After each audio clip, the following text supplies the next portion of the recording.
we're going to actually get started with our first conversation with Sam and Emily. And Emily, I'll turn it over to you, my friend. Thank you, Greg. I am so fortunate today to be able to talk to Sam Palmisano, from former CEO of IBM. Hi, Sam. Thanks for being here. Hey, Emily. Great to be with you, as always. So, I've known you for a little while now, and I think that you have a fascinating past. You were in college, you were a musician, you played football. I think I heard that you actually got invited to try out for the Raiders. I'm sure that's a really a whole nother story in itself. And then but you chose IBM. You had a lot of opportunities. You chose to go to IBM. You joined as a salesman. You eventually became the CEO. And so what are you doing now? Like, what are you up to? Yeah, well, lots of things, but let me start with the opportunity. The person that was most excited about my letter to go try for the Raiders was my father.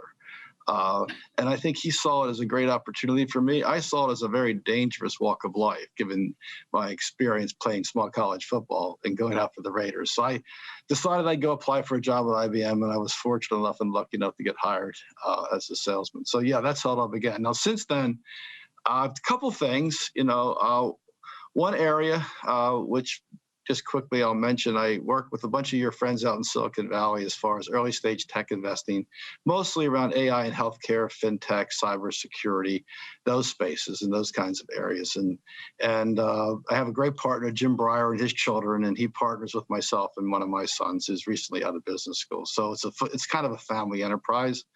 So that keeps me in touch with a lot of the early stage technology stuff. And the other thing I've done is when I retired from IBM, I created this basically a nonprofit active think tank. It's really focused on best management practice. It was on globalization and technology and the implications going into the future. That was like 12 years ago or so. And since then, it's evolved, and there are major institutes within it now.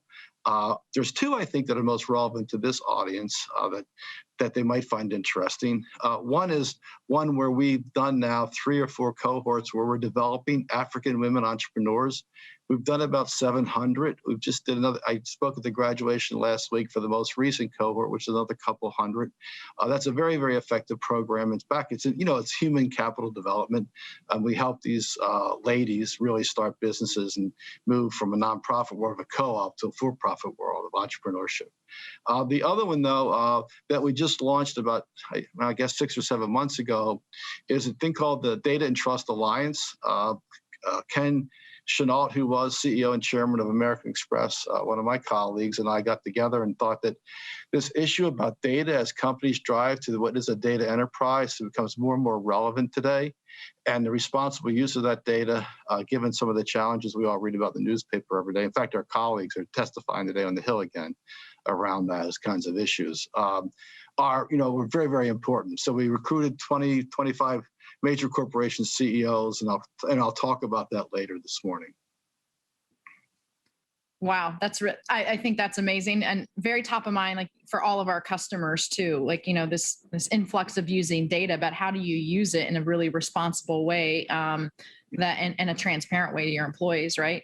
So, you've seen many inflection points in throughout your career, right? When you were leading IBM through their shift in the PC business, transition to cloud computing, you helped introduce the Smarter Planet agenda. And these events over this past year have really put digital transformation now at the forefront in the C-suite. And that's causing another inflection point as well. So how are you guys thinking about that? You personally, and then some of your team members? Yeah, that's a great question, quite honestly. And we think about it in 3 phases. Let's call it the stability phase, the adaptation phase, and then the future phase, the transformation of the strategy phase. So if you go through kind of where we are on a timeline, fundamentally, initially, everyone had to get stable. I mean, healthier workforce, your customers, your employees, et cetera, your balance sheet, the strength of your balance sheet. Are you going to make it financially? And that was the stabilization phase. Clearly, the stabilization phase, I think, has now occurred. People now are accelerating through the adoption phase, which is really about this digital journey. I mean, as one of your colleagues spoke earlier about remote work as we were listening in, I mean, fundamentally, it's people that were really not going to do remote work were sort of opposed to remote work for whatever sets of reasons. Now that they've had no choice but to adopt those kinds of technologies, and yes, the technologies are better than when I did it 15 years ago at IBM, but fundamentally, they realize that there's an appropriate place for remote work within the workforce, and it's an appropriate strategy. In some places, it's actually better than in other areas around, obviously, like I'd argue manufacturing, research, development, innovation, certainly there's a great benefit in interaction, but some things that certainly can be done remotely, transactional work, back office work, those sorts of things. You really don't have to be in the office every day to do those sorts of things. And so that's what we mean about the acceleration. But on that point of this digital acceleration, which we're talking about, I mean, this has been going on for 20 or 25 years. Yes, I mean, I would say that we've peaked at this point in time, and the pandemic has really accelerated that, I'd say, many years from where it might have gone naturally. But having said all that, I mean, basically it was about connecting the enterprise, whether that was commerce or connecting with customers, et cetera, et cetera. It was the connectivity of the enterprise. And people grew, as we know, rapidly. As an investor in startups, it was phenomenally successful. We've all done quite well in that strategy of digitalization.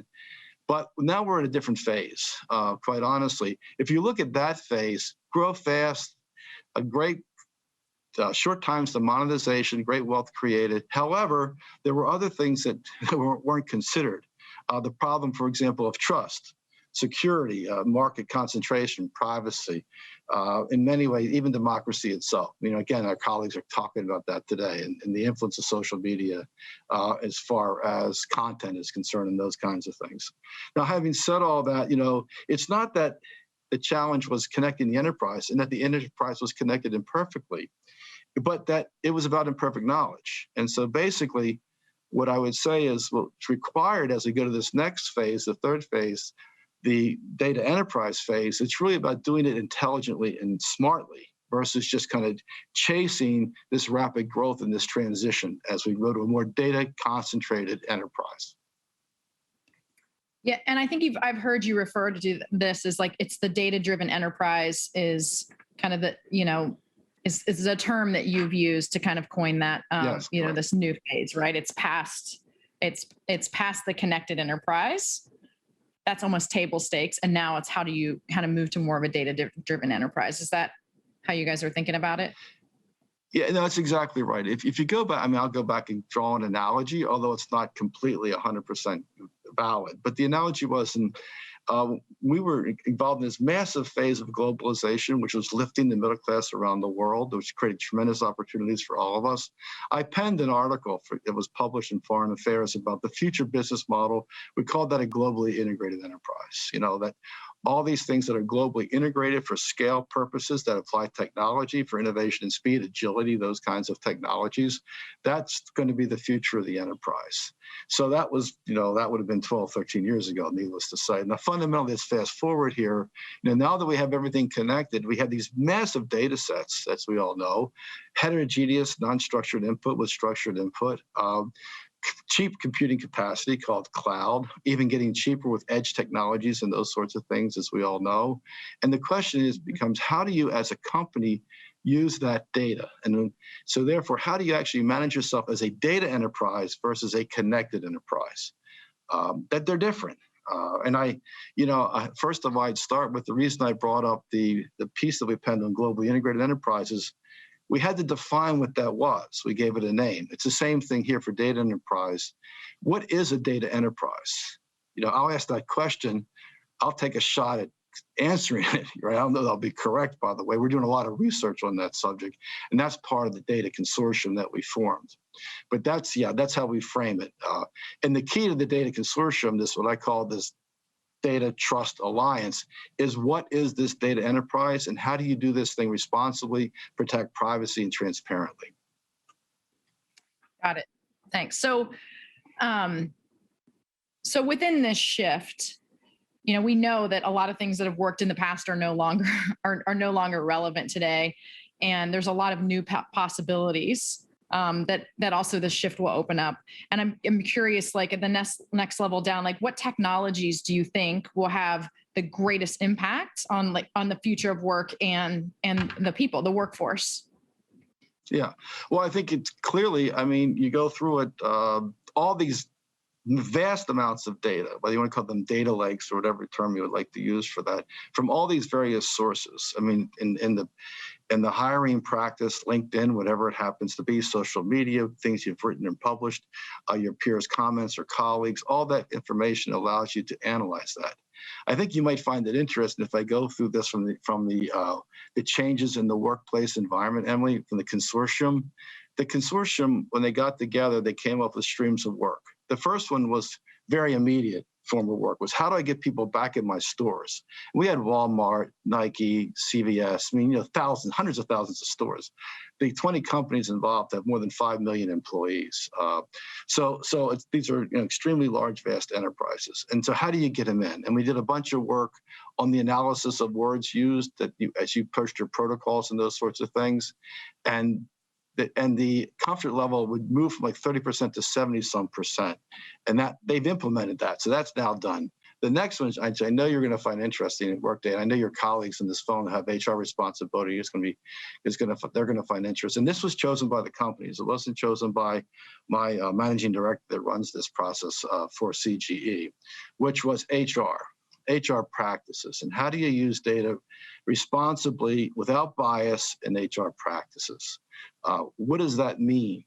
And those sorts of things. There's been a recent video that came out on PBS called Coded Bias, which mostly talks about facial recognition and the bias within facial recognition. But I'd add to that, the other thing that this consortium has come up with, which they came up with in this video that just was released, was about HR as the next area of focus. So this group that's focused on bias within facial recognition is now moving to HR. The companies themselves had said, hey, look, this is a real problem. And they need to make sure that everyone that they're working with, their suppliers, their partners, their go-to-market models, et cetera, all are using data, because everyone is, and it's only going to get more extensive in time, are doing this in an unbiased way. Yeah, and I think that's top of mind, and it's interesting. It's not only how you're trying to change, the culture at organizations and ensure that your managers are well aware of unconscious bias, but then how do you also translate that into all the technologies that you use and make sure that you're creating fair practices and policies and using the technologies responsibly. So I think that's great. So as you mentioned that we have a lot of HR leaders on the call. And so, what advice do you give them as they're looking around the corner? What do you think the top 3 things are that they should be thinking about as they're kind of considering technology and some of the cultural shifts that might have in their organizations? Yeah, I'll come off of this study around the data enterprise, right? Fundamentally, if you look at, say, what is it? Massive amounts of data. Everybody's going to use it, whether that's front of customer experience, which we all know, service levels to your home, et cetera, or basically things around your HR practices. Another thing for the leaders in this call is that, think about this, though. This is different. Think about the knowledge level of your enterprise on this area of data, the use of data, the responsible use of data, the ethical use of data, as well as best practices around the use of this data. Do you have a literate organization when it comes to this? When you have a meeting in your organization and you have your chief revenue officer, Emily, your top lawyer, and the HR person saying, give us a definition for bias in data. Do you have agreement on that definition? Can you write it down? So it's just this point of understanding. The next point is leadership skills. Do you have the leadership skills?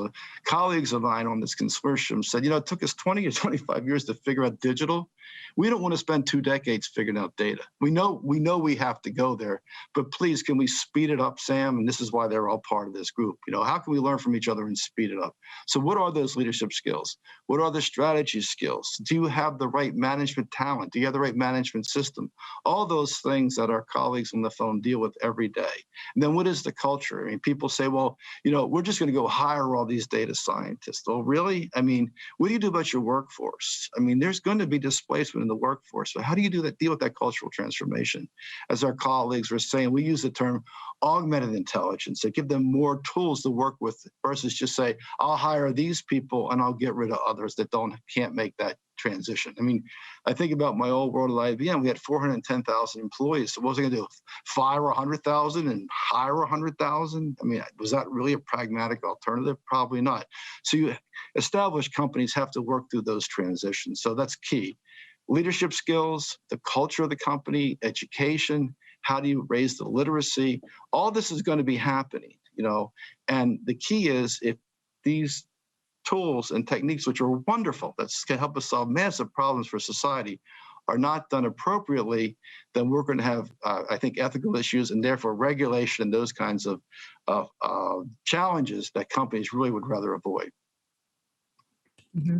That's great advice. So we have time for one last question. I always like to end on a high note. So as you think about the future and the role that technology plays, what are you personally most hopeful about?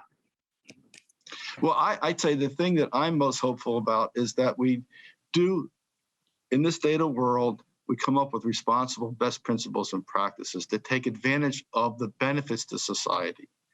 I mean, right now, there are 300 pieces pending regulation around the world, that's states, federal governments, EU, et cetera, around this whole topic of data and the responsible ethical use of data and privacy protection, the individual rights of data, right? Very, very key.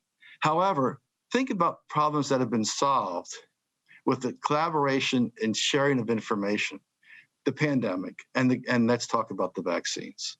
I mean, my friends at Merck, well, J&J, they're all part of this consortium. Pfizer, they're part of the consortium.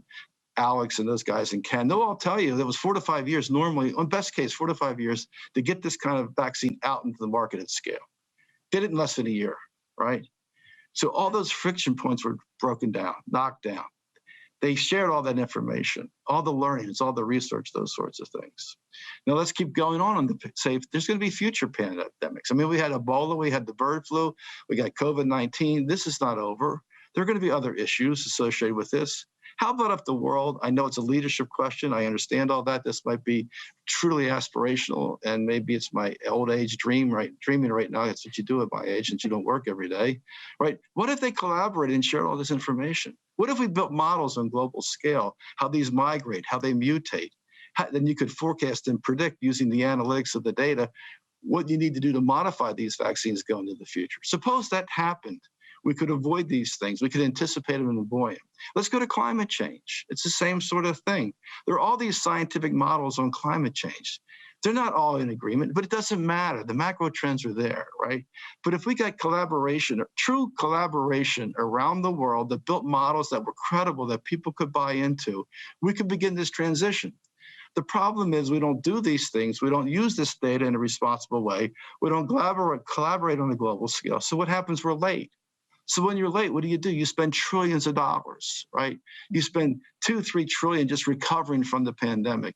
You'll go spend another 3 or 4 trillion on infrastructure, because we're late. That's why we have to spend this much money. And oh, by the way, the mature economies of the world don't have the debt capacity to do these things any longer, unless you take all the money from your citizens. So my point is that there's tremendous opportunity for the responsible use of this data, and that we ought to address it and solve some of the world's biggest challenges. Thank you for that. I agree. It's if we could bottle up this sense of urgency, all the bad things, remove all the horrible, things that have happened over the year, but bottle up the innovation and the sense of urgency, right? And how do we kind of take those learnings to really accelerate so many important initiatives like you outlined.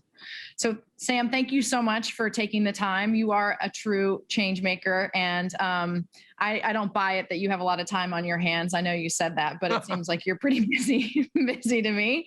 But thanks again for your time.